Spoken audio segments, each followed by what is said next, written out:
ब्रेकनंतर तुम्ही पाहत आहात महाराष्ट्र देशा उत्तराखंडमधून एक बातमी हाती येते। उत्तराखंडमध्ये टेम्पो ट्रॅव्हलर दरीत कोसळलेली आहे।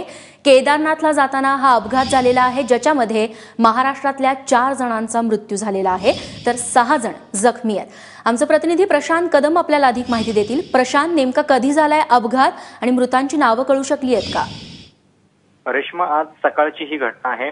केदारनाथची यात्रा जी आहे ती नुकतीच सुरू झालेली आहे। 3 ते 4 दिवसांपूर्वीच पंतप्रधानांनी केदारनाथाचं दर्शन घेतलेलं होतं। हिवाळ्यामध्ये ही जी मंदिरं सगळी बर्फवृष्टीमुळे बंद असतात ती या दिवसामध्ये सुरू होतात आणि याच यात्रेसाठी अमरावतीमधलं एक कुटुंब टेम्पो ट्रॅव्हलरने निघालेलं होतं। सकाळी यमुनोत्रीचं दर्शन घेतल्यानंतर हे लोक केदारनाथला निघाले होते आणि त्यावेळी चंगोरा म्हणून जो भाग आहे उत्तराखंड मधला, त्या ठिकाणी आल्यानंतर ही टेम्पो ट्रॅव्हलर दरीत कोसळली आणि याच्यामध्ये 4 जणांचा जागीच मृत्यू झालेला आहे, ज्याच्यामध्ये चंद्रकांत कारकर, त्याच्यानंतर कुंदादेवी कारकर, मीनाताई मुरारी आणि संजय पाटील अशी मृतांची नावं आहेत आणि हे सगळे अमरावती मधले रहिवासी आहेत। शिवाय आणखीन 6 जण जे आहेत ते जखमी आहेत। त्यातल्या एकाची प्रकृती आहे जी आहे ती अत्यंत गंभीर आहे।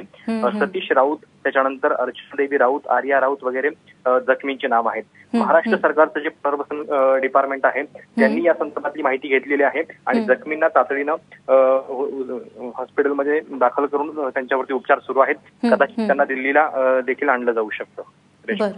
प्रशांत, धन्यवाद तुम्ही दिलेल्या माहितीबद्दल।